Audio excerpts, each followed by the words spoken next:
చెప్పుదు. ఇక్కడ మనకి ఒక వాక్య భాగం కనబడుతూ ఉంది. ఆ వాక్య భాగం మనకి అర్థం అవ్వాలంటే ఒక ఉపమానాన్ని మీతో పంచుకోవాలని ఆశపడతా ఉన్నా.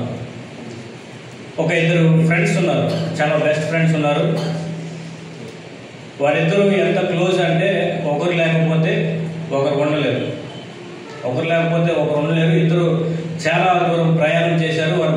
వారి బంధం చాలా సాగుతూ ఉంది. ఫ్రెండ్స్ అంటే ఎలా ఉంటారు మీకు తెలుసు కదా. సోక్రటీస్ ఒక పదం చెప్పాడు స్నేహాన్ని గురించి. ఏం చెప్పాడు? రెండు శరీరాలు వేరు కానీ ఆత్మ మాత్రం ఒకటేనంట. అటువంటి స్నేహితులు ఒకరినొకరు ఇష్టపడి వారి ప్రయాణాన్ని కొనసాగిస్తూ ఉండగా మనలో ఉన్న ఒక స్నేహితుడు మిగతా ఒక స్నేహితుడి మీద అధిపతిగా నియమింపబడినప్పుడు మనం ఏ రీతిగా స్పందిస్తాం? మనతో ప్రయాణం చేస్తున్న మన స్నేహితుడు అప్పటి వరకు ఒరే అన్నో చెడ్డి దోస్తులా తిరిగాం, అరే అన్నో పేరెంట్ పిలిచాం, ఒకే మంచం ఒకే కంచం అన్నట్టు ఉన్నాం. అలాంటప్పుడు సమయం గడిచిన కాలానికి అదే స్నేహితుడు మన మీద అధికారిగా నియమింపబడ్డాడు. అప్పుడు మనం ఎలా స్పందిస్తాం? సంతోషిస్తామా, ఇష్టపడతామా, లేదా బాధపడతామా? మన స్నేహితుడు మనకి అధికారిగా నియమింపబడ్డాడు. ఇంకా లోతుకెళ్ళి చెప్పాలంటే నీ స్నేహితుడిని నీకు అధికారిగా నియమిస్తా ఉన్నాను. నీ స్నేహితుడిని, నీ ప్రాణ స్నేహితుడిని, నీతో తిరిగిన నీ వాడిని నీ జనాంగానికి, నీ మీద, మీ అందరికీ అధిపతిగా నియమిస్తున్నాను అని చెప్పినప్పుడు మనం ఏ రీతిగా స్పందిస్తాం? ఏ రీతిగా ఆలోచన చేస్తాం? లేదా ఆ స్నేహితుడిని, నీ ఫ్రెండ్ని ఒక అధిపతిగా చేయాలనుకుంటున్నావు, నువ్వేం చెప్తావు అని నిన్నే ఒక సీక్రెట్ సర్వే పెట్టారనుకోండి, మనం ఏం చెప్తాం? ఆడినా నాతో తిరిగినా ఆడి గురించి నీకు తెలుసా? ఆడిని మేము అధిపతిగా నియమించడం ఏంటి? ఆడ అసలు దానికి అవకాశమే లేదు. మరలా నేను ఎలా చెప్పినట్టు అడిగి చెప్పొద్దు. అవునా కదా? ఇదే మన యొక్క నైజం. సేమ్ ఎగ్జాక్ట్గా ఇదే సందర్భం మనకి బైబిల్లో కూడా కనబడతా ఉంది. అప్పటిదాకా చేసుకుని నడిచిన వారు, దోస్తులుగా ఉన్న వాళ్ళు, వారిలో మరొకరికి అధిపతి అయిపోయాడు. వీడు లేచి ఆ ఫ్రెండ్కి కూర్చేయవలసిన పరిస్థితి వచ్చింది. వీడు లేచి ఆ ఫ్రెండ్ వస్తూ ఉంటే నమస్కారం చేయాల్సి వస్తుంది. ఏ చేయి అయితే భుజం మీద వేసాడో ఆ చేయితో సెల్యూట్ కొట్టాల్సి వస్తా ఉంది. ఏ స్నేహితుడితో అయితే తిరిగాడో అదే స్నేహితుడి కోసం అదే స్నేహితుడు వస్తూ ఉంటే సాష్టాంగ నమస్కారం చేయాల్సిన పరిస్థితి వచ్చేసింది. అటువంటి సందర్భంలో మనం ఎలా స్పందిస్తాం? ఈ మాట ఎందుకు జ్ఞాపకం చేస్తానంటే, ఒక వ్యక్తి ఉన్నాడు, ఎంతగా తగ్గింపు కలిగి ఉన్నాడంటే, ఎంతటి దీన మనసు కలిగి ఉన్నాడంటే, ఎంతగా తన జీవితాన్ని, ఎంతగా తన యొక్క వ్యక్తిత్వాన్ని ఒక క్రీస్తుకు కలిగిన మనసును కలిగి తన స్నేహితుని యొక్క ఆ నియామకానికి, దేవుని చేత ఆ నియామకం జరిగిందని, దేవుని చేత నా స్నేహితుడు ఒక నాయకుడిగా ఎన్నిక చేయబడ్డాడని దేవుని మనసును కలిగి, క్రీస్తుకు కలిగిన మనసును కలిగి ఆ ఆధిపత్యానికి, ఆ నాయకత్వానికి తల వంచి యజమానుడా అని పిలిచిన మనస్సు కలిగిన ఒక వ్యక్తి గురించి మీతో పంచుకోవాలని ఆశపడతాను. సేమ్ ఇద్దరు కూడా ఒకే పరిస్థితిలో జన్మించారు.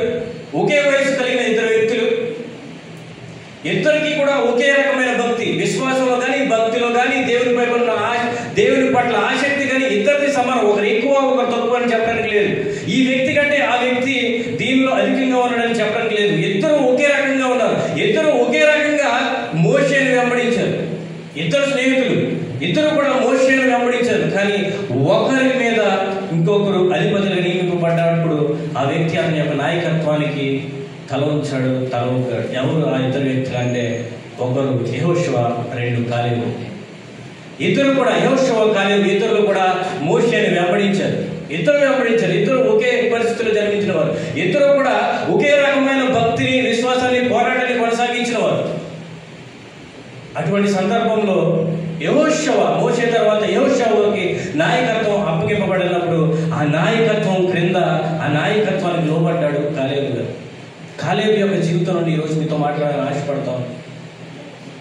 కాలేబు గారు సేమ్ యెహోషువతో ప్రయాణం చేశాడు, యెహోషువతో తిరిగాడు, యెహోషువతో యెహోషువతో యుద్ధం చేశాడు, యెహోషువాని తెగువ చూపించాడు. అటువంటి వ్యక్తిని కాలేబుని కంటే యెహోషువాకి నాయకత్వం ఇచ్చినప్పుడు ఆ కాలేబు గారు he has surrender to Joshua, surrender అయిపోయాడు. యెహోషువాకి కాలేబు గారు సరెండర్ అయిపోయాడు. కారణం ఏంటంటే కాలేబు గారు అనుకుంటున్నారు భూమి మీద జరిగిన ప్రతిదీ కూడా యెహోవాకు తెలవకుండా జరగలేదు. యెహోవా చిత్త ప్రకారముగా నా మీద నా జనాంగానికి యెహోషువ అధిపతిగా నాయకుడు నియమింపబడగా నేను అతనికి లోబడాలని అతడు పూర్తిగా అతనికి సరెండర్ అయిపోయాడు. ఈరోజు కాలేబు ఎవరు, ఆయన ఎవరు, ఆయన గురించి ఏం తెలుసుకోవాలి, ఆయన వ్యక్తిత్వం ఏంటి అని మనం లోతుగా ఆలోచించాలి. అతడు క్రీస్తుకు కలిగిన మనసును చూపించాడు. ఎటువంటి మనసు? క్రీస్తుకు కలిగిన మనసు. మధ్యాహ్నం మీ యొక్క సేవకు ఫోన్ చేసి పరిపూర్ణం గురించి మాట్లాడండి అయ్యారు అని మెసేజ్ పెట్టారు.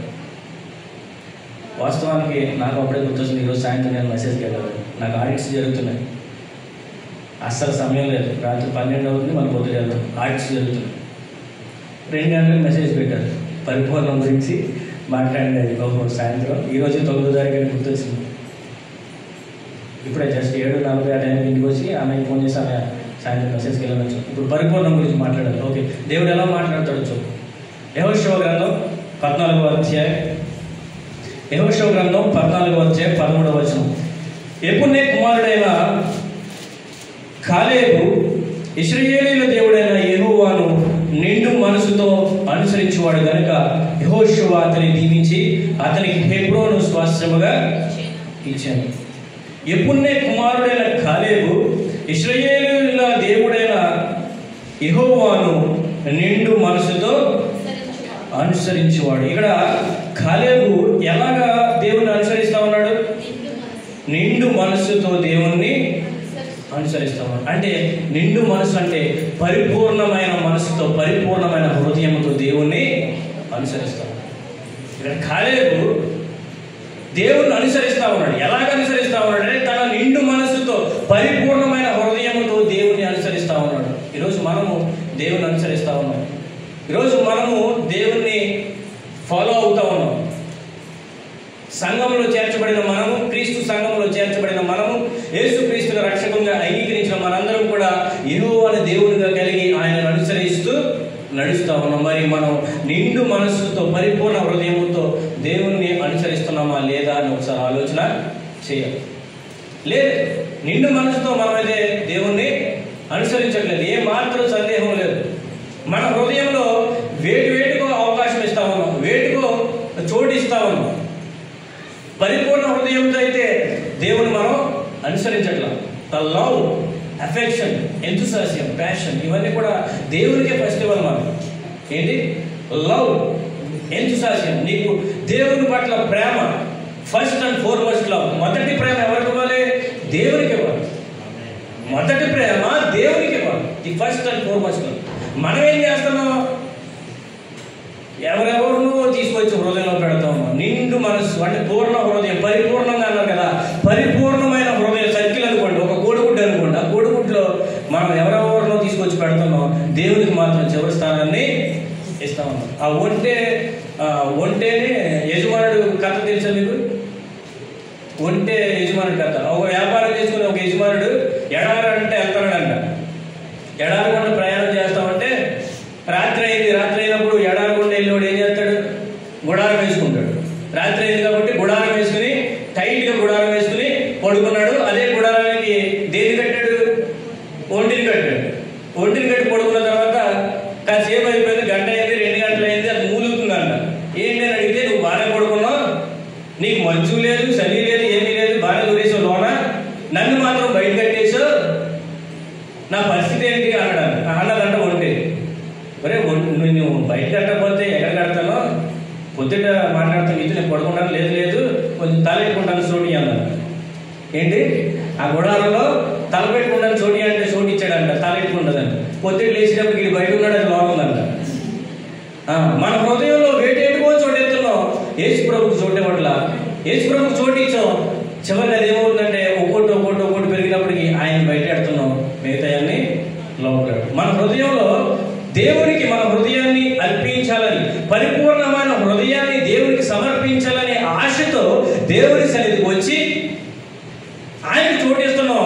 బయటికి వెళ్ళగానే ఏవేవో మన హృదయంలోకి వస్తున్నాయి. కొద్దిగా అడ్జస్ట్ అంటున్నాం. మనం ఎవరన్నాం? దేవుడిని. ప్రభా కొంచెం అడ్జస్ట్ అవ్వా, కొంచెం అడ్జస్ట్ అవుతుంది. ఆ తర్వాత కొంచెం ఒంటరిగా అందంట వ్యాపారం చేసుకునేవాడిని, కొంచెం తలెట్టుకున్నానంట. ఆ తల తర్వాత కాలెట్టింది, కాలి తర్వాత ఈయన బయటికి వెళ్ళింది. దేవునికి పరిపూర్ణ హృదయం, నిండైన హృదయం దేవునికి ఇవ్వమని ఆయన అడుగుతా ఉంటే దేవునికి తప్ప మనం వేటేటుకు అవకాశం ఇస్తాం. కానీ కాలేబు అలా చేయాల. నిండైన మనసుతో దేవుని అనుసరించి, పరిపూర్ణమైన హృదయంతో, పరిపూర్ణమైన మనసుతో దేవునిని ఆరాధించాడు, దేవుణ్ణి అనుసరించాడు, దేవుని వెంబడించాడు. అందుకే ఆయనకు ఒక బహుమానం ఇవ్వబడింది. నువ్వు ఏది ఇస్తావో అది దేవుని దగ్గర నీకు వస్తుంది. దేవునికి కాలేబు ఏమిచ్చాడు? హృదయాన్ని ఇచ్చాడు. పరిపూర్ణమైన నిండైన హృదయాన్ని, మనసును దేవునికి ఇచ్చేశాడు. అతను ఏం పొందుకున్నాడు అన్నదే చివరిలో చూస్తాం మనం. ఇశ్రాయేలు జనాంగం ఐగుప్తులో బానిసత్వంలో ఉన్న తర్వాత మోషేను నాయకుడిగా ఏర్పరిచి మోషే గారిని పంపిస్తూ ఉంటే వారికి వాగ్దానం చేయబడిన కానాను దేశానికి వెళ్ళాలి. సగానికి పైగా వారు వచ్చేశారు. ఇంకా కొద్ది కాలం ప్రయాణం చేస్తే వారికి వాగ్దానం చేయబడిన కానాను దేశం వారు అడుగు పెడతారు. కేదేను బెర్నియా అనే ప్రాంతం దగ్గరికి, పారా అనే అరణ్యం దగ్గరికి వచ్చినప్పటికీ యెహోవా దేవుడు మోషే గారితో మాట్లాడాడు. కేదేశు, ఆ బెర్నియా ప్రాంతం, పారా అరణ్యం దగ్గరికి వారి ప్రయాణం, ఐగుప్తులో ప్రారంభమైన ప్రయాణం ఐగుప్తు నుండి కేదేశు ప్రాంతానికి వచ్చినప్పటికీ యెహోవా దేవుడు మోషేతో మాట్లాడాడు. ఏం మాట్లాడాడంటే, మోషే నీకు వాగ్దానం చేయబడిన దేశంలో మీ జనాంగం అంతా కూడా అడుగు పెడుతున్నారు కాబట్టి, అడుగు పెట్టాలి కాబట్టి ఆ దేశము, ఆ ప్రాంతము ఎలా ఉందో ఒకసారి చూసి రావాలి. చూసి రావడానికి నీవు ఇశ్రాయేలు జనాంగంలో యాకోబు కుమారులుగా ఉన్న 12 గోత్రాల జనాంగం ఉన్నారు కనుక ఆ 12 గోత్రాలలో ఒక్కొక్క గోత్రానికి ఒక్కొక్క ముఖ్యమైన పెద్దని, ఒక్కొక్క ముఖ్యమైన ప్రధానుడైన వ్యక్తిని తీసి ఆ 12 మందిని ఆ కానాను దేశానికి పంపించు. ఆ కానాను దేశానికి వెళ్ళిన వారు ఆ యొక్క ప్రాంతంలో ఉన్న పరిస్థితులన్నీ కూడా వారు అంచనా వేసి తూర్పు నుండి పడమర వరకు, ఉత్తరం నుండి దక్షిణం వరకు ఆ కానాను ప్రాంతం అంతా కూడా సంచారం చేసి నీకు రిపోర్ట్ తెస్తారు. దాన్ని బట్టి నువ్వు నీ దేశం, నీకు వాగ్దానం చేయబడిన దేశం ఎటువంటిదో నువ్వు గ్రహిస్తావు, నువ్వు అడుగు పెడతావు అని చెప్పినప్పుడు మోషే ఏం చేశాడంటే, వెంటనే ఇశ్రాయేలీయుల 12 గోత్రాలలో ఉన్న ప్రముఖులను, ముఖ్యులను, పెద్దలను పిలిపించి వారికి చెప్తాడు. ఏం చెప్తాడంటే, దేవుడు నాతో మాట్లాడాడు, మీరు మీ 12 మంది కూడా కానాను దేశానికి వెళ్ళి ఆ ప్రాంతం ఎలా ఉందో తెలుసుకుని నాకు వచ్చి రిపోర్ట్ చేయాలి. వారిని ఏమంటారంటే గూఢాచారులు అంటారు, స్పైస్. పక్క దేశం కూడా మన దేశంలోకి వచ్చేటప్పుడు మన దేశ సమాచారం నాకు చెప్తారు కదా. పాకిస్తాన్ నుండి ఇండియాకి వచ్చి ఇండియా పరిస్థితి ఏంటి, ఇండియాలో ఎక్కడ బాగుపోయాలి అని చెప్తే వాళ్ళు ఏమంటారు? గూఢాచారులు అంటారు. ఇప్పుడు ఈ 12 మంది గూఢాచారులు, ఒక్కొక్క గోత్రానికి ఒక వ్యక్తి. ఈ 12 మంది వెళ్ళి కానాను దేశ పరిస్థితులన్నీ కూడా ఎవరికి చెప్పాలి, ఎవరికి రిపోర్ట్ చేయాలి? మోషే గారికి రిపోర్ట్ చేయాలి. చూద్దాం ఏ పని మీద పంపిస్తున్నాడో, ఏ మిషన్ మీద పంపిస్తున్నాడో చూద్దాం. సంఖ్యాకాండము 13వ అధ్యాయం మొదటి నుంచి. యెహోవా మోషేకు ఎలాగని సెలవిచ్చెను, నేను ఇశ్రాయేలుకి ఇచ్చుచున్న కానాను దేశంలో సంచరించి చూచుటకు నీవు మనుషులను పంపుము. వారి పితరుల గోత్రంలో ఒక్కొక్క దాని నుండి ఒక్కొక్క మనిషిని మీరు పంపము. వారిలో ప్రతివాడు ప్రధానుడై ఉండవలెను. మోషే యెహోవా మాట విని పారాను అరణ్యం నుండి వారిని పంపెను. వారందరూ ఇశ్రాయేలీయుల్లో ముఖ్యులు. వారి పేర్లు ఏమనగా, రూబేను గోత్రమునకు జక్కూరు కుమారుడైన షమ్మూయ. ఇవన్నీ మీరు చదువుకోండి. 12 గోత్రాల పేరు తర్వాత చదువుకోండి. 40 నిమిషాలు టైమించారు. ఈ 12 గోత్రాలకు సంబంధించిన పేర్లు మీరు చదువుకోండి. ఈ 12 మందిలో కాలేబు గారు ఉన్నారు. యూదా గోత్రానికి సంబంధించిన కాలేబు గారు ఉన్నారు. అందుకోసం చూపించాను. 12 గోత్రాలలో 12 గోత్రాల ప్రముఖులలో యూదా గోత్రానికి ప్రముఖుడిగా, యూదా గోత్రానికి సంబంధించిన గూఢాచారికి ఎవరు వెళ్తున్నారు కానాను దేశానికి? కాలేబు గారు వెళ్తున్నారు. వీళ్ళకి ఒక పని అప్ చెప్పాడు. ఎవరు అప్ చెప్పారు? యెహోవా దేవుడు మోషే ద్వారా ఒక పని అప్ చెప్పాడు. ఆ దేశం యొక్క సమాచారాన్ని తీసుకురమ్మని. చూడండి, కిందకి వెళ్దాం. ఆ గోత్రాలు అయిపోయిన తర్వాత 17వ వచనం. మోషే కానాను దేశమును సంచరించి చూచుటకు వారిని పంపినప్పుడు వారితో ఇలా చెప్తున్నాడు. మోషే చెప్తున్నాడు, ఆ యొక్క 12 మందితో చెప్తున్నాడు. ఏం చెప్తున్నాడు అంటే, మీరు ధైర్యం తెచ్చుకొని దక్షిణ దిక్కు ప్రవేశించి ఆ కొండ ఎక్కి ఆ దేశము ఎట్టిదో, దానిలో నివసించి జనము బలము గలదో బలం లేదో, కొంచెమైనదో విస్తారమైనదో, వారు నివసించు భూమి ఎట్టిదో అది మంచిదో చెడ్డదో, వారు నివసించు పట్టణంలో ఎట్టి వారు గుడారములు నివసించుదరో కోటలో నివసించుదరో, ఆ భూమి సారవంతమైనదో నిస్సారమైనదో, దాంట్లో చెట్లు ఉన్నాయో లేదో, ఇవన్నీ కూడా దాంట్లో పండ్లు ఉన్నాయో లేదో, ఇవన్నీ కూడా మీరు తెలుసుకుని రావాలి. ఒక మిషన్ మీద పంపిస్తాడు ఈ 12 మందిని. ఏంటి ఆ మిషన్? ఆ కానాను దేశం యొక్క పరిస్థితులు, దేవుడి చేత అబ్రహాము ద్వారా వాగ్దానం చేయబడిన కానాను దేశంలోకి, పెద్దలకు వాగ్దానం చేయబడిన కానాను దేశంలోకి అతడు ప్రవేశం చేసినప్పుడు ఆ యొక్క దేశాన్ని సంచారం చేసి ఒక 9 విషయాల మీద రిపోర్ట్ చేయాలి. ఏ విషయాలు అవి? చదివి లెక్కేటారా? 9 ఉంటాయి. ఆ భూమి సారవంతమైనదో కాదు, అక్కడ చెట్లు ఉన్నాయో లేదు, అక్కడ జనము గొడారాలు వేసుకున్నారా, కోటలలో ఉంటున్నారా, ఆ జనంలో కొద్దిగా ఉన్నారా ఎక్కువగా ఉన్నారా, ఆ జనము బలం కలిగినవారా బలం లేనివారా. ఎందుకంటే మీరు ఆ యొక్క ప్రాంతాన్ని జయించాలి. ఇశ్రాయేలు జనాంగము ఆ కానాను ప్రాంతంలో ఉన్న ఆ అమలేకుల్ని, కనానీయుల్ని, ఆ నెఫిలీయుల్ని వీళ్ళందరినీ జయిస్తేనే దేవుడు వాగ్దానం చేసిన ప్రాంతాలు మీరు అడుగు పెడతారు.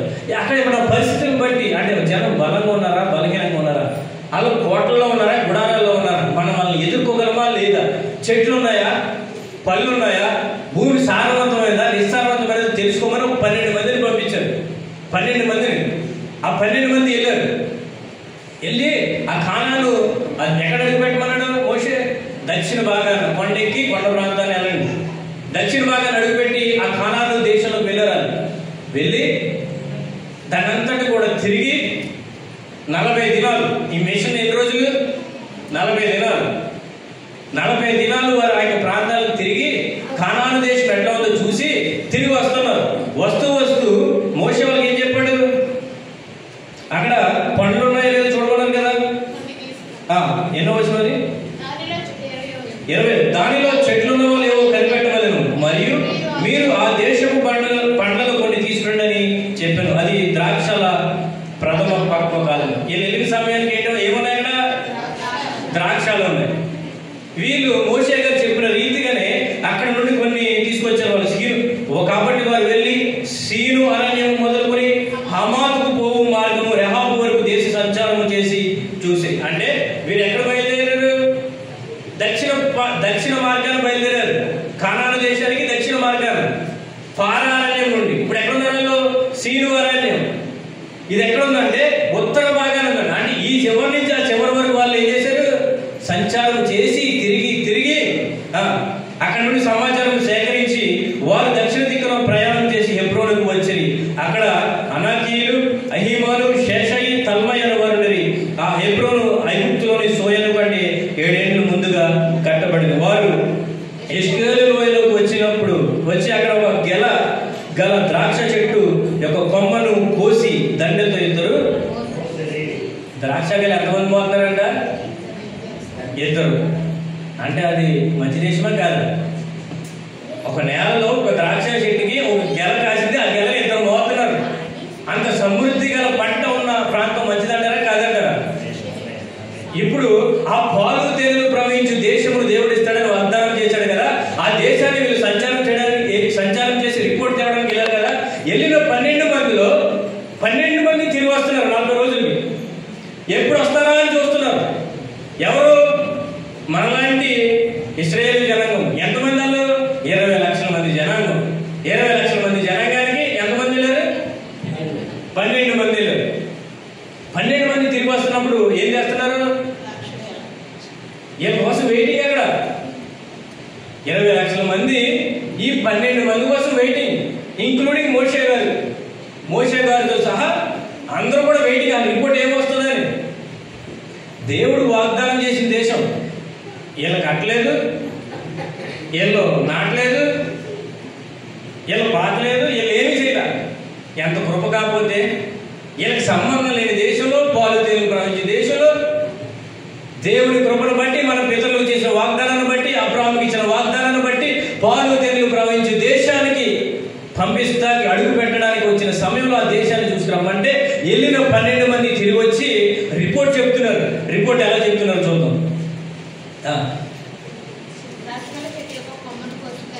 26వ వచనం, వారు 40 దినముల దేశంలో సంచరించి చూచి తిరిగి వచ్చిరి. అటు వారు వెళ్ళి పారాను అరణ్యమందలి కాదేశులో ఉన్న మోషే అహరోనులతో ఇశ్రాయేలీయుల సర్వ సమాజంతో వచ్చి వారికి ఆ సర్వ సమాజంకు సమాచారం తెలియజెప్పి ఆ దేశపు పండ్లను వారికి చూపించిరి. వారు అతనికి తెలియపరిచినది ఏమనగా, నీవు మమ్మను పంపిన దేశములకు వెళ్ళితిమి, అది పాలు తేనెలు ప్రవహించు దేశము, దాని పండ్లు ఇవి. అయితే అయితే చెప్తున్నారు, నువ్వు మా పంపావు కదా, వెళ్ళాం, దేశం బాగానే ఉంది, పాలు తేనెలు ప్రవహించే దేశమే, పండ్లు ఉన్నాయి, చూస్తున్నావు ఎలా ఇద్దరు మోసుకొచ్చింది, నీకు వెళ్ళినాయి. దాని చూసావు కదా, ఒక్కటి ఎంత ఉంది, 2 కేజీలు 3 కేజీలు ఉంది, కోతే 12 మంది సరిపోతుంది జ్యూస్ చేస్తే. మన దానం కాదు కదా, మన ఎలా ఉంటాయి, నమ్మకం ఎలా ఉంటాయి కదా. పాలు తేనెలు ప్రవహించే దేశంలో దాని పండ్లు ఎలా ఉన్నాయంట. మరి అటువంటి వాగ్దానం చేయబడిన దేశం దేవుడు ఇస్తానని చెప్పాడు. మన కష్టం కాదు, మనం రావట్లేదు, మనం కోత పోయలేదు, ఏమీ చేయలేదు, కానీ దాని ఫలాలు మనకని దేవుడు చెప్పినప్పుడు వీరు వచ్చిన రిపోర్ట్ ఏం చెప్తున్నారు తెలుసా? ఓకే ఈ రిపోర్ట్ మోషే గారు కూడా చూస్తున్నారు ఏం చెప్తారని. ఎందుకంటే దేవుడు బొమ్మన్నాడు, మోషే గారు చేసిందంతా కూడా దేవుడు చెప్పిందే, దేవుడు మాట్లాడమన్నదే, దేవుడు వినమన్నదే. ఇంకా రెండోది ఏది కూడా ఆయన ఉంటాడ రాలా. ఇప్పుడున్న సేవకులు చూస్తే ఇంకా దాని గురించి నేను మాట్లాడలే. మోషే గారు ఏది మాట్లాడినా దేవుడు చెప్పిందే. ఇప్పుడు దేవుడు చెప్పాడు ఇలా బొమ్మ అని వచ్చేసారు, రిపోర్ట్ చేస్తాం, అన్నీ బాగానే ఉన్నాయి. ఇప్పుడు ఎంతమంది చెప్పాలి రిపోర్టు? ఎంతమంది చెప్పాలి? మీరు సైలెంట్ కూడా నేను సైలెంట్ అయిపోతాను. ఎంతమంది చెప్పాలి రిపోర్టు? 12 మంది చెప్పాలి, ఒకరి తర్వాత ఒకరు 10 మంది ఒక పక్క వచ్చేసారు, ఇద్దరు ఒక పక్క వచ్చారు. ఏంటి? 10 మంది ఒక పక్క వచ్చేసారు, ఇద్దరు ఒక పక్క వచ్చేసారు. పక్క వచ్చేసిన ఇద్దరు ఎవరంటే యెహోషువ, కాలేబు. మిగతా 10 గోత్రానికి చెందినవారు ఒక పక్కన ఉన్నారు. యెహోషువ ఎఫ్రాయిము గోత్రానికి చెందినవాడు, కాలేబు యూదా గోత్రానికి చెందినవాడు. ఈ 2 గోత్రానికి చెందినవారు పక్క వచ్చారు, 10 మంది ఒక పక్క వచ్చారు. అంతా బాగానే ఉంది, 10 మంది చెప్తున్నారు, అంతా బాగానే ఉంది. అయ్యి బాబు నువ్వు చెప్పినట్టు అది పాలు తేనెలు ప్రవహించే దేశమే, దానికి ఎలా చూసే ఎలా ఉందో, పళ్ళు ఉన్నాయి, అన్నీ ఉన్నాయి. అయితే అన్నప్పుడు మనకు ఉండాలిపోతుంది. మా ఫ్రెండ్ ఒకటికి పెళ్లి సంబంధం వచ్చింది, అమ్మాయి ఫోటోలు పంపించారు, అమెరికాలో డాక్టర్, అమ్మాయి ఫోటోలు పంపించారు. ఫోటోలు అన్నింటిలో కూడా అమ్మాయి బ్లాక్ గ్లాసెస్ పెట్టుకుని స్టైల్గా దిగి ఉంది, అన్ని ఫోటోల్లో కూడా. మనం కుదురున్నాం కదా, అప్పుడు దాకా ఆడు కూడా ఆనందంగా ఉన్నాడు. అమెరికా డాక్టర్, ఆడు డాక్టర్, అమెరికన్ డాక్టర్, అమ్మాయి చూస్తే బాగుంది, సెట్ అయిపోయింది అనుకున్నాడు. ఆడు ఆనందంగా నాకు చెప్పాడు. అన్ని ఫోటోలు ఏముంది, అన్నీ బాగుంది. కానీ నేను అన్నాను, కానీ మరి అన్ని ఫోటోల్లో కళ్ళు పెట్టుకుందేంట్రా, అలా ఒక ఫోటోలో కూడా కళ్ళు తీయలేదు, అలా ఒక ఫోటో పంపమన్నాను. అసలైంది అక్కడే ఉంది. అమ్మాయికి ఏంటి మెల్లకొండ కంటే దారుణం, ఒక కొన్ని తూర్పు ఒక కొనికి పడమనుకున్నాను. అప్పుడు ఆడికి అర్థమైంది, ఎవరు నువ్వు అడిగేదాకా నాకు. ఇక్కడ అదే చెప్తున్నారు వీళ్ళు, పాలు తేనెలు ప్రవహించే దేశమే, పళ్ళు ఉన్నాయి, అన్నీ బాగున్నాయి. అయితే అక్కడ అడుగుపెట్టామో మనం చంపేస్తారు. ఏంటంట అక్కడ అడుగు పెట్టామో మనం చంపేస్తారు. అయ్యి బాబా జనం ఉన్నారా, ఎలా ఉన్నారా అనుకున్నాం. వాళ్ళ బలము, వాళ్ళ దేహము, వాళ్ళ సూత్రకను భయమేసేది. బాబు తీరా ఐగుప్తులో చావాల్సిన వాళ్ళు వచ్చి వాళ్ళ చేతిలో చచ్చేలా ఉంది మన పరిస్థితి.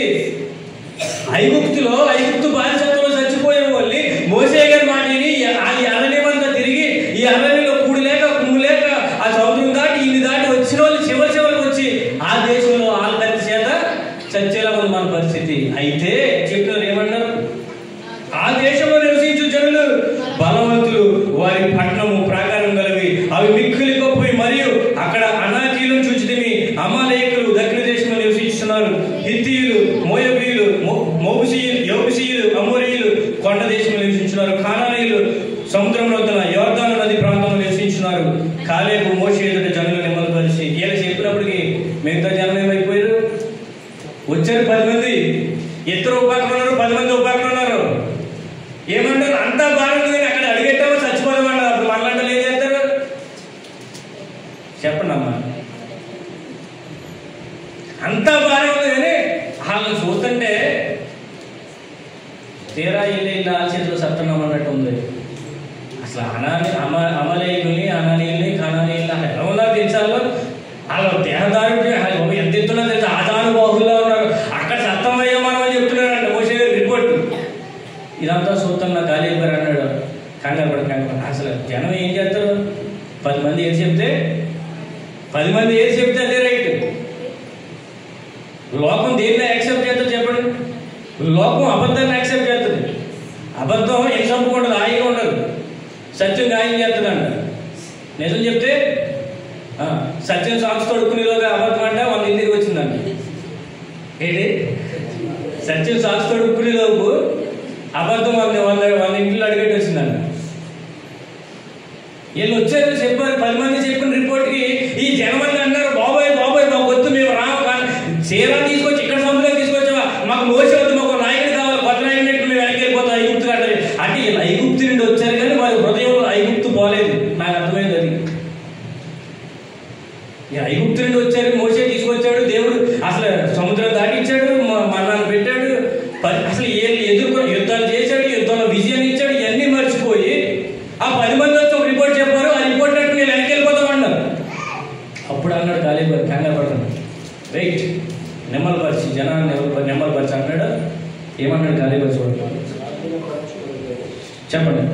కాలేబు మోషే ఎదుట జనులను నెమ్మలపరిచి, మనము నిశ్చయముగా వెలుగము, దాన్ని స్వాధీనపరుచుకుందాము, దాన్ని జయించడం మనకి. అయితే అతనితో కూడపోయిన మనుషులు, ఆ జనులు మనకంటే బలవంతులు, మనం వారి మీదకి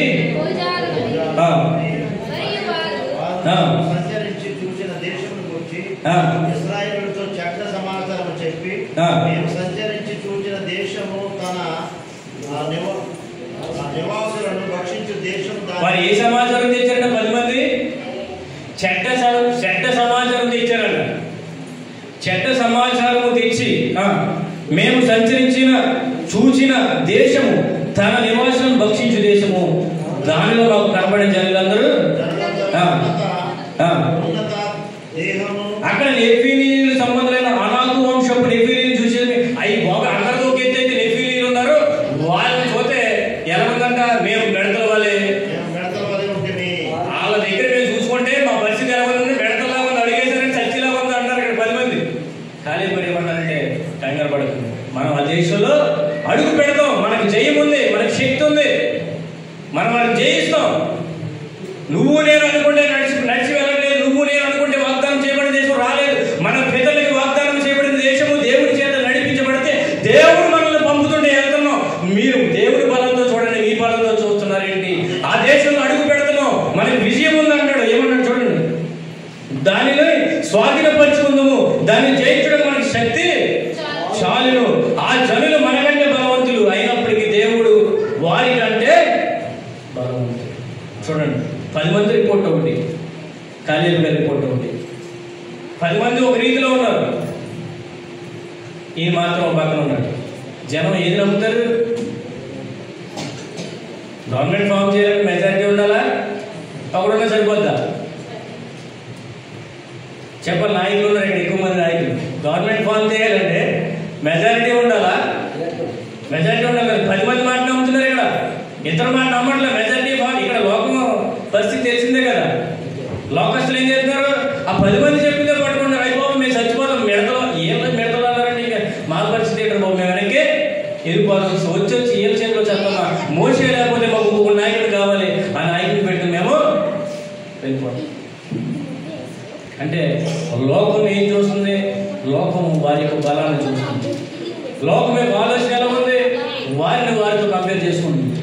కానీ లోకరీతిగా మన ఆలోచన ఉండకూడదు. పేతురు గారు వచ్చారంట, తలుపు పడుతున్నాడు అంట. వచ్చిన పాప వెళ్ళి, వచ్చేసారా బాబు, మీరు ప్రార్థన ఆపండి, మన ప్రార్థనకి దైవం వచ్చేయండి, ఆమె చెప్పండి, వచ్చేసారా బాబు, నేను మాట్లాడాను, స్వరం విన్నాను, ఆయన తలుపు పడుతున్నాడు అంటే వాళ్ళు ఏమన్నారు? అయ్యి రాదు, నీకు పెంచి పట్టిందా? ఏమన్నారు? పాపని, చిన్న పాపని. పేతురు వచ్చేసాడు, తలుపు పడుతున్నాడు. ఆ పాప వచ్చి చెప్తుంటే, అంటే లోకం నిజం చెప్తే ఎలా అవుతుంది? పెచ్చోడుగా చూస్తుంది. యేసుక్రీస్తు విషయంలో నువ్వు పిచ్చోడుగా చూడకుండా దేవుడు నేను ఆశీర్వదిస్తాడు.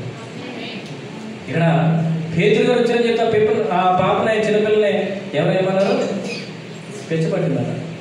ఇక్కడ కాలేబు గారి పరిస్థితి కూడా అదే. ఏ 10 మంది ఏమో అవి బాబు మనం చచ్చిపోతామంటే ఈయన అంటున్నాడు మనకి విషయం ఉంది, మనం స్వాధీనం పరుచుకుంటున్నాం, మనకి జయం ఉంది, మనకి శక్తి సరిపోతుంది అంటా ఉంటే కాలేబు గారి మీద రాళ్ళు తీశారు. ఏం తీశారు చూడండి కింద. అప్పుడు ఆ సర్వ సమాజం ఎలుగెత్తి కేకలు వేసిన ఏమంటారు, ప్రజలు ఆ రాత్రి ఎలుగెత్తి ఏడ్చిరి మరియు ఇశ్రాయేలీయులందరూ మోషే అహరోను పైన సరుకుపడి ఆ సర్వ సమాజం అయ్యో ఐగుప్తులో మేమేలా, ఈ అరణ్య మంది మేమేలా చావలేదు, మేము కత్తివాత పడినట్లు యెహోవా మమ్మల్ని ఈ దేశంలోనికి ఎలా తీసుకుని వచ్చాను, మా భార్యలు మా పిల్లలు కొల్లపోతురు, తిరిగి ఐగుప్తుకు వెళ్ళుట మాకు మేలు కదా అని వారితో అనేది. వారు మనము నాయకులు ఒక నియమించుకుని ఐగుప్తులకు తిరిగి వెళుదుమని ఒకరితో ఒకరు చెప్పుకొనగా మోషే అహరోనులు ఇశ్రాయేలీయుల సర్వ సమాజ సంఘం ఎదుట సాగిల పడే. అప్పుడు దేశంలో సంచరించి చూసిన వారిలో నూను కుమారుడు యెహోషువ యెఫున్నె కుమారుడు కాలేబు బట్టలు చెప్పుకొని ఇశ్రాయేలు సర్వ సమాజంతో మేము సంచరించి చూసిన దేశము మిక్కిలి మంచిది. అయ్యో నేను చెప్తున్న నా మాటనండి, ఆ 10 మంది చెప్తున్న మాట కాదు. నేను వెళ్ళాను, నేను చూశాను, నేను ధైర్యంగా చూసినట్టు చెప్తున్నాను. నేను చూసిన దేశము చాలా మంచి దేశం. బట్టలు చెప్పుకొని చెప్తున్నాడంట. యెహోవా మన యందు ఆనందించిన ఆ దేశంలో మనం చేర్చి దానిని మనకి ఇచ్చిన అది పాలు తేనెలో ప్రవహించే దేశం. మెట్టుకు మీరు యెహోవా మీద తిరుగుబడబడి ఆ దేశ ప్రజలకు భయపడబడి వారు మనకు ఆహారం. అంటే చూడండి, ఈ 10 మంది ఆలోచన ఎలా ఉంది, మనము వాళ్ళకి ఆహారం అయిపోతామంట, మనం మెడకల్లాగా వాళ్ళు చంపేస్తారంట. కానీ కాలేబు గారు అంటున్నారు భయపడకండి, యెహోవా మన బట్టి ఆనందిస్తే వాళ్ళ మనకి ఆహారం అవుతుంది. వాళ్ళు తిరిగి ప్రవహించే దేశంలో మనం అడుగు పెడతాం, సంతోషకరమైన దేశంలో మనం అడుగు పెడతాం, వాగ్దానం చేయబడిన దేశంలో మనం. అంటే ఆయన పరిపూర్ణంగా ఎవరు నమ్ముతున్నాడు, సంపూర్ణంగా ఎవరు నమ్ముతున్నాడు. అందుకే కాలేబు గారి గురించి ఈ ధర్మశాస్త్రం రాయబడింది 6 సార్లు ఆయన నిండు మనస్సుతో యెహోవాను అనుసరించాడు. కాలేబు గారి గురించి 6 సార్లు రాయబడి ఉంది. సంఖ్యాకాండం 13, 14, యెహోషువ 14లో కాలేబు నిండు మనస్సుతో యెహోవాను అనుసరించిన వాడు. ఎలా అనుసరించాడు? దానికి ఆధారం ఏంటి? ఇప్పుడు ఆయన నిలబడుతున్న సాక్ష్యం. 10 మంది ఓ పక్కన ఉంటే ఆయన ఓ పక్కన అంటాడు అది వాగ్దానం చేయబడిన దేశము, అది మంచి దేశము, అది నీ కొరకు నా కొరకు నువ్వు నేను అడుగు పెట్టే దేశం కాదు. మన దేవుడు మనల్ని నడిపిస్తుంటే మనం అడుగు పెడతామన్నాం, దాంట్లో మనకి జయం ఉంది, మీరు నన్ను నమ్మండి, మీరు తిరుగుబాటు చేయకండి అంటే ఈ జనం ఏం చేస్తారంటే ఆయన మీద రాళ్ళు విసురుతున్నారు. చూడండి, ఆ సర్వ సమాజం వారిని రాళ్లతో కొట్టి చంపవలెనగా ప్రత్యక్ష గుడారంలో యెహోవా మహిమ ఇశ్రాయేలీయులందరికీ కనబడింది. ఏం కనబడ్డది? ఎప్పుడైతే రాళ్ళెత్తారో దేవుని మహిమ వారందరికీ కనబడ్డది. కాబట్టి మనం ప్రత్యేకింపబడిన వారిగా ఉండాలి. కాలేబు ప్రత్యేకింపబడిన వాడు. లోకం ఆలోచన తీరు ఒకలాగా ఉంది, 10 మంది ఆలోచన తీరు ఒకలాగా ఉంది. లోకం 10 మంది లోకాలతో పోల్చుకుంటారు, 10 మంది వారి యొక్క శక్తితో వారి బలముతో ఆ జనాన్ని పోలుస్తూ ఉన్నారు. ఈ 10 మంది ఆలోచన ఎలా ఉందండి, ఈ ఆలోచన తీరు ఎలా ఉందండి, ఈ దృష్టాంతం ఎలా ఉందండి, వీరిని వారిని పోల్చుకుంటున్నారు తప్ప దేవుడిని వారిని పోల్చట్లేదు. కానీ కాలేబు యొక్క మనసు ఎలా ఉంది, దేవుడిని వారిని పోలుస్తూ ఉన్నాడు. వారికంటే దేవుని బలం అధికము గనక, దేవుడు మనల్ని అరణ్యం ఉన్నా నడిపించాడు గనక, అరణ్య మార్గం గుండా యుద్ధాలు చేయించి నడిపించి ఇక్కడ దాకా తీసుకొచ్చాడు కనుక ఆయనే మనకి వాగ్దానం చేయబడిన దేశంలో అడుగు పెట్టేస్తాడు. మనకి విజయం ఉందని ప్రత్యేకంగా ఆయన ఆలోచన చేస్తాడు. 10 మంది లోకం ఆలోచించినట్టు మనం ఆలోచించకూడదు. మన క్రైస్తవులు, మనం ప్రత్యేకింపబడిన వారు, మనం శిలువ రక్తంలో కడగబడి బాప్తిసం తీసుకుని ప్రత్యేకింపబడిన వారిగా నిండైన హృదయంతో ఆయన సేవించడానికి, పరిపూర్ణంగా ఆయనను ఆరాధించడానికి, పరిపూర్ణంగా ఆయనను సేవించడానికి ప్రత్యేకింపబడిన జనాంగంలో ఉన్నప్పుడు మన ఆలోచన ఎలా ఉండాలంటే ప్రత్యేకంగానే ఉండాలి. మనం తల వంచకూడదు. లోకం వెళ్తుంది, ఎక్కడికో వెళ్తుంది, కొండ ఎక్కుతుంది, గుడి కూడా ఎక్కుతుంది, తల వంచుతుంది. ఇలాగా మనం వంచకూడదు. నెబుకద్నెజరు ప్రతిమ చేశాడు, విగ్రహం చేశాడు. నెబుకద్నెజరు ఒక విగ్రహం చేసి అందరూ తల వంచండి అంటే షడ్రక్ మెషక్ అబేద్నెగోలు, హజర్యా, హనన్యా, మిషాయేలు పిలువబడే షడ్రక్ మెషక్ అబేద్నెగోలు మాత్రం శిరస్సు వంచలేదు, తల వంచలేదు, నిలబడ్డారు. కారణం ఏంటంటే వారు ఏ విగ్రహానికి, ఏ ప్రతిమకు నమస్కారం చేయరు, కేవలం యెహోవాకు తప్ప. వారికి తెలుసు వారు ప్రత్యేకింపబడిన జనాంగము, వారి ముగ్గురికి తెలుసు వారు ఇశ్రాయేలు జనాంగము, వారికి తెలుసు వారు పేరు పెట్టి పిలువబడిన నిబంధన ప్రజలు అని వారికి తెలుసు కనుక వారు శిరస్సు వంచక తల వంచక నిలబడ్డారు. మరి మనం ఎందుకు వంచాలి తల? చెప్పండి. షడ్రక్ మెషక్ అబేద్నెగోలు దేవుడు మన దేవుడు కదా? షడ్రక్ మెషక్ అబేద్నెగోలు ఎవరి కోసం తల వంచలన్నారు? వారు ఆరాధించే దేవుడు,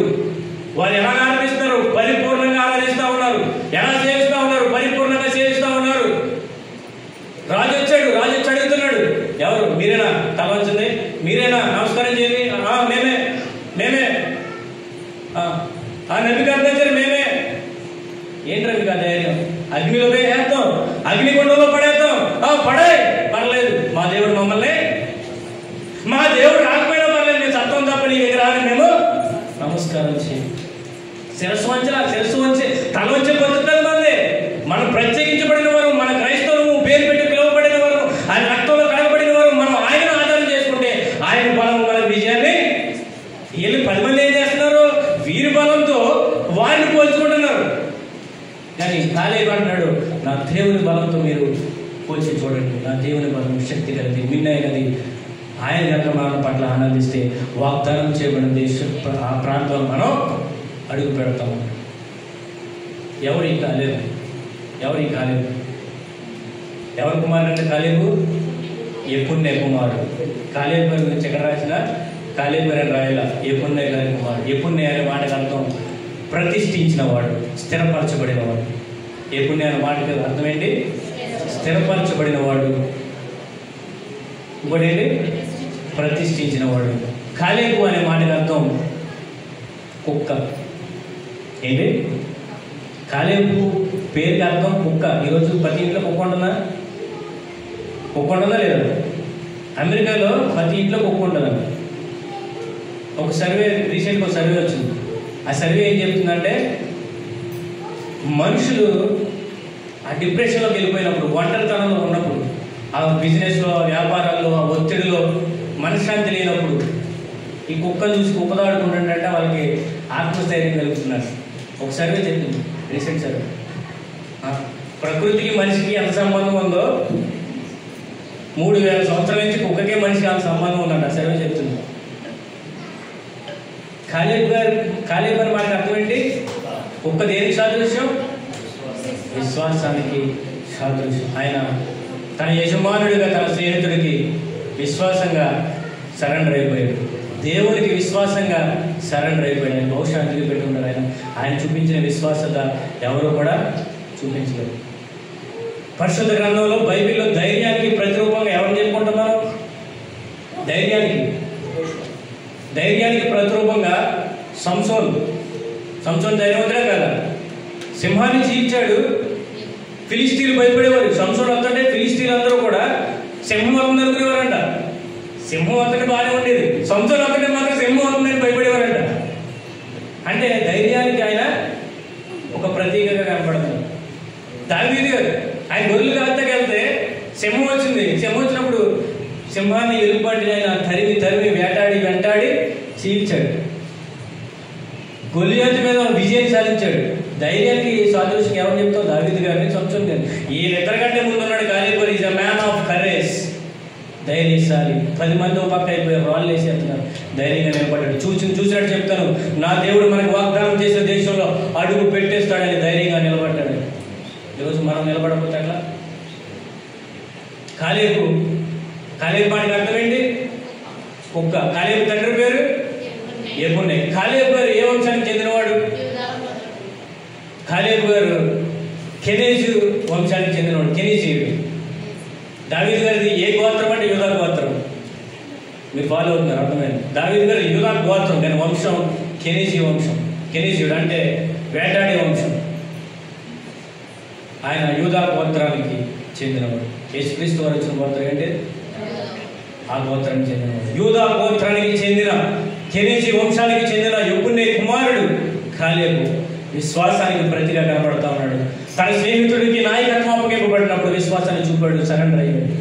దేవునికి నిండైన మనస్సుతో, పరిపూర్ణ హృదయంతో సరెండర్ అయిపోయి విశ్వాసంగా ఆయన చెప్పిన మాటలకి, ఆ ధర్మశాస్త్రానికి లోబడి తన జీవితాన్ని కొనసాగిస్తూ ఉన్నాడు. ఎందుకు ఆయన ఆ నిండైన మనస్సు అని చెప్తున్నామంటే, పరిపూర్ణమైన మనస్సు అని చెప్తున్నామంటే ఆయనలో కొన్ని లక్షణాలు ఉన్నాయి.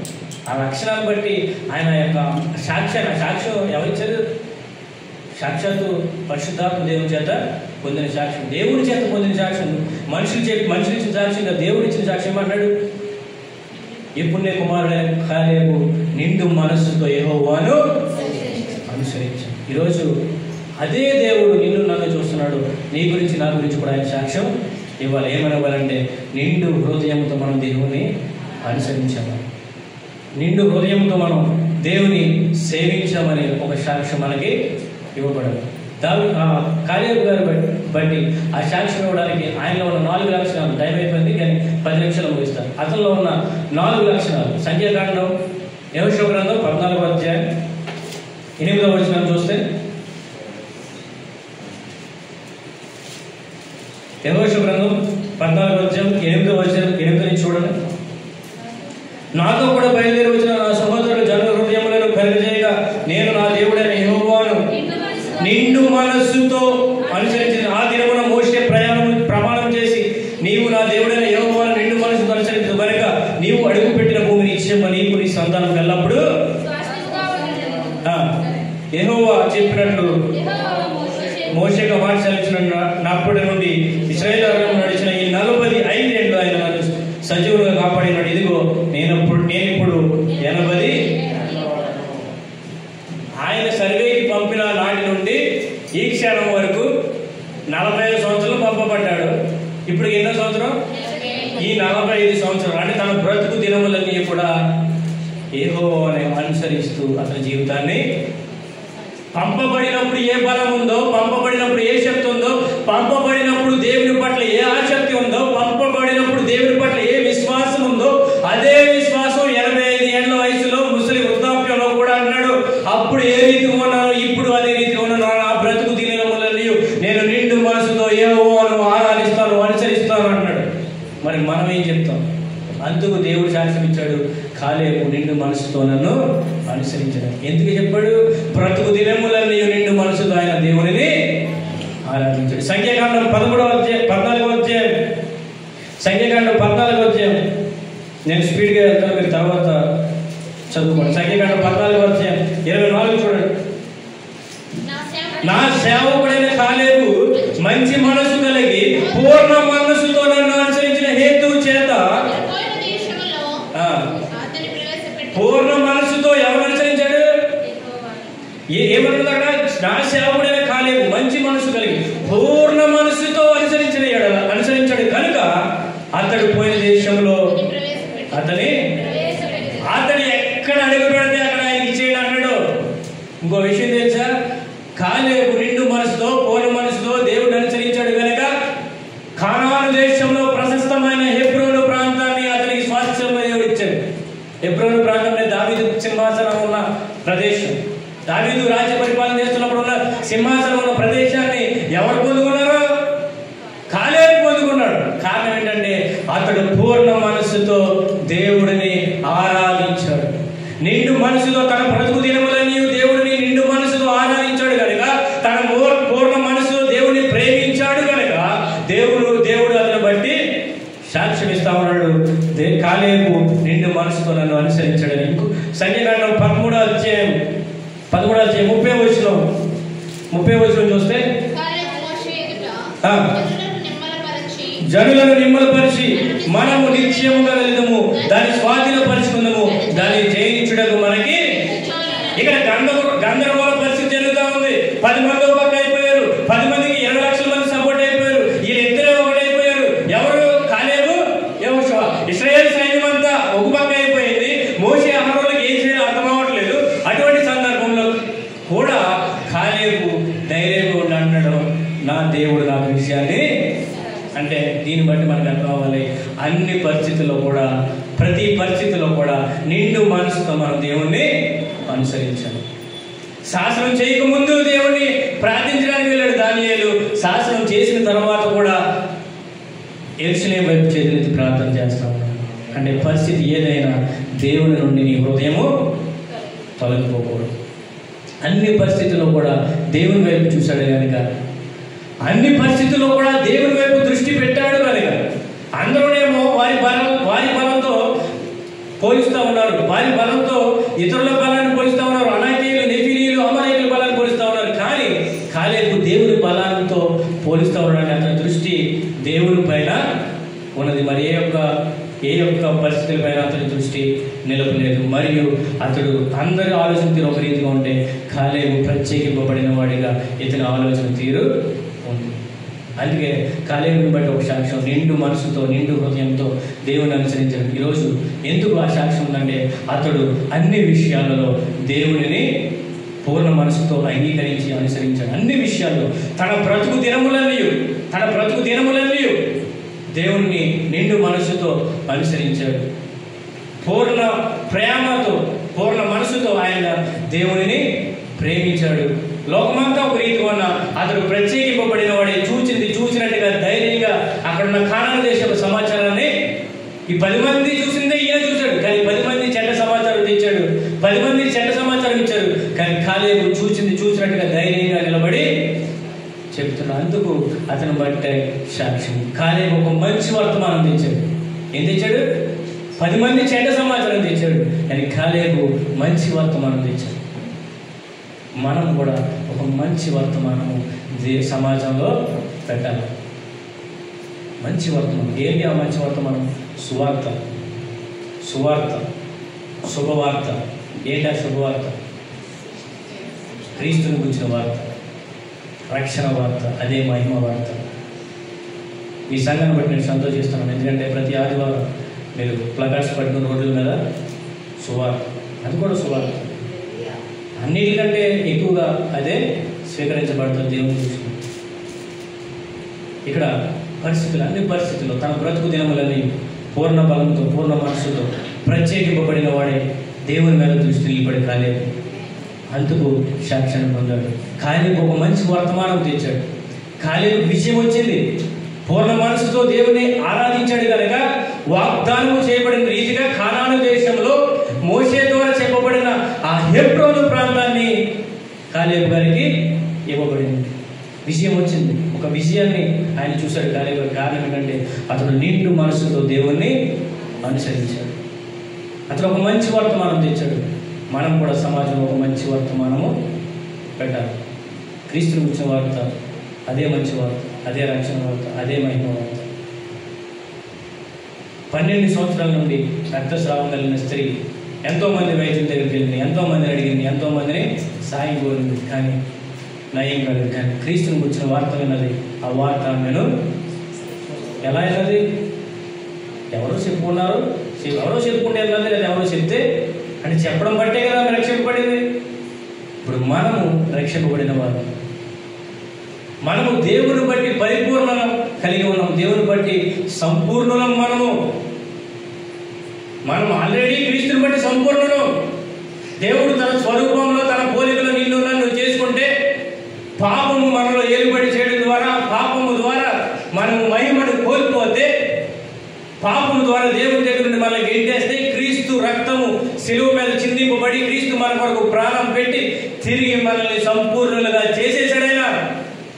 మనం సంపూర్ణులుగా ఉన్నాం ఈరోజు క్రీస్తుని బట్టి. ఆ క్రీస్తుని బట్టి సంపూర్ణులుగా ఉన్నాం. మనము ఆ సంపూర్ణతను కాపాడుకోవాలి, ఆ సంపూర్ణతను కొనసాగించాలి. సంపూర్ణంగా మన జీవితాన్ని కొనసాగించాలి. ఎలాగంటే దేవుని వాక్యాన్ని పట్టుకోవాలి. దేవుడు నీ హృదయంలో ఉండాలి. ఎవరెవరికో అవకాశం ఇవ్వకండి మీ హృదయంలో, అవన్నీ సెకండరీ. మీ హృదయంలో దేవునికి మాత్రమే అవకాశం. దేవుడు మీతో ఉంటే మీకేమొస్తుంది? విజయం వస్తుంది. మనం దేనికోసం పరిగెడుతున్నాం? సంపూర్ణత డబ్బులో లేదు, ఉద్యోగంలో లేదు, చదువులో లేదు, దేంట్లోనే లేదు. దేంట్లోనే సంపూర్ణత లేదు. నేను CA చేశాను, LLB చేశాను, MBA చేశాను, all professional degree, 3 professional degree అయిపోయింది. BD చేశాను, థియాలజికల్ కాలేజ్లో BD చేశాను. చివరికి నన్ను ఇప్పుడు ఏమంటారు అందరూ? సేవకుడు అంటారు. నేను నా పేరు ముందు CA ఉండాలనుకున్నాను, నాకు నల్లపూడి ఉండాలనుకున్నాను, అన్నీ అయిపోయింది. చివరికి ఇప్పుడు ఏమంటారు?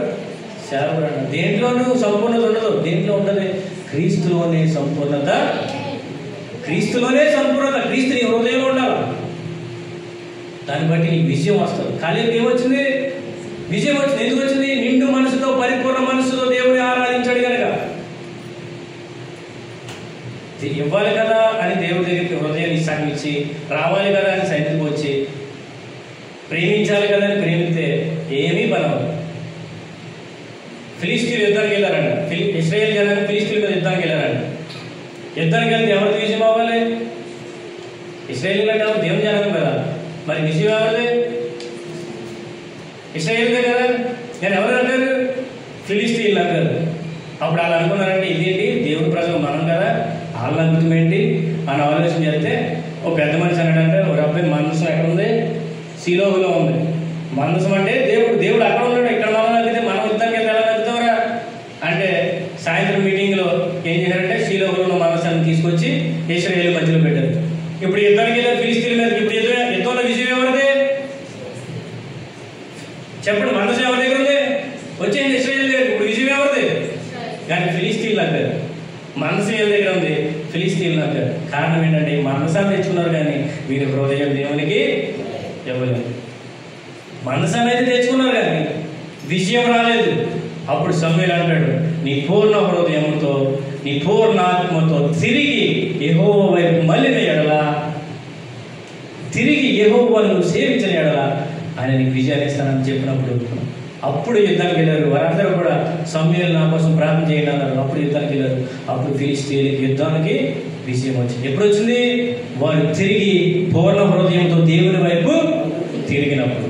మనకి విజయం కావాలంటే మన చదువుల్లో, మన ఉద్యోగాల్లో, మన కుటుంబాల్లో మన విజయాన్ని సాధించాలంటే, మన వ్యాపారాల్లో, మన రాజకీయ ప్రస్థానంలో విజయాన్ని సాధించాలంటే మొదటి స్థానం ఎవరికి ఇవ్వాలి?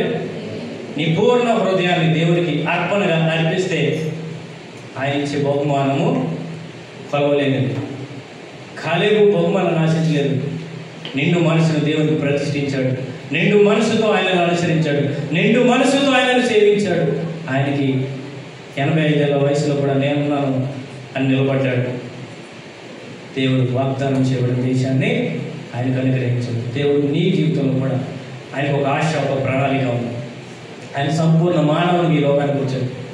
సంపూర్ణ మానవునిగా ఈ లోకాన్ని జయించి సంపూర్ణ మానవునిగా నీ కొరకు నా కొరకు సిలువలో శిక్షను భరించాడు. కనుక ఆ సిలువను గురించిన వార్త మనం ప్రకటించబద్దులై ఉన్నాం. మనం ప్రకటించాలి. పౌలు అంటాడు కదా, ప్రకటించకపోతే నాకు శ్రమ. మనం ప్రకటించాలి. ఎందుకంటే మనం చేసిన తప్పుదాలు, మనం చేసిన అతిక్రమాలు, మనం చేసిన దోషముల నిమిత్తము సిలువలో ఎవరు మరణించారు? యేసుక్రీస్తు. ఆయన పరిశుద్ధ దేవుడు కానీ పాపిగా సిలువలో మరణం పొందాడు. కారణం ఏంటంటే మన పాపాన్ని ఆయన తీసుకున్నాడు. గల్తీపత్రిక 5వ అధ్యాయంలో ఉంటుంది, ఇండియాలో చదువుకోండి. మనం పరిపూర్ణంగా దేవుని ఆరాధిస్తే, పరిపూర్ణంగా హృదయాన్ని దేవునికి సమర్పిస్తే వచ్చే ఫలాల గురించి ఆయన అక్కడ మాట్లాడుతూ ఉంటాడు. ఏ రీతిగా మనం జీవించాలి, మన మాట వేరుగా ఉండాలి, ప్రత్యేకింపబడినదిగా ఉండాలి, మన ఆలోచన ప్రత్యేకమైనదిగా ఉండాలి, మన నడవడిక ప్రత్యేకమైనదిగా ఉండాలి. లోకస్తుల వల్ల మనది, లోకస్తుల వల్ల నడవడిక కానీ, లోకస్తుల వల్ల ఆలోచన కానీ, వారి ఆలోచన కానీ, ఆ దృష్టి కానీ, మనది కానీ ఏమాత్రం కూడా పొంతన ఉండకూడదు. మన ఆలోచన ప్రత్యేకమైనదిగా, ప్రత్యేకింపబడిన వారిగా ఉండాలి. అప్పుడు దేవుడు మనల్ని ఆశీర్వదిస్తాడు. నిండైన ఆశీర్వాదాలు దేవుడు మనకి కురిపిస్తాడు. కనుక మనం నిండు హృదయాన్ని, పరిపూర్ణమైన హృదయాన్ని దేవుని సన్నిధిలో అర్పణగా అర్పిద్దాం. ఎప్పుడైతే మనం అర్పణగా మన హృదయాన్ని అర్పిస్తామో ఆయన నుండి వచ్చి ప్రతిఫలము ఊహకు అందనది, వర్ణించలేనిది నిత్య రాజ్యపు జీవ కిరీటాన్ని ఆయన నీకు బహుమానంగా ఇస్తాడు. అటువంటి కృపను పరిశుద్ధాత్మ దేవుడు మనందరికీ అనుగ్రహించిన గాక. ఆమేన్.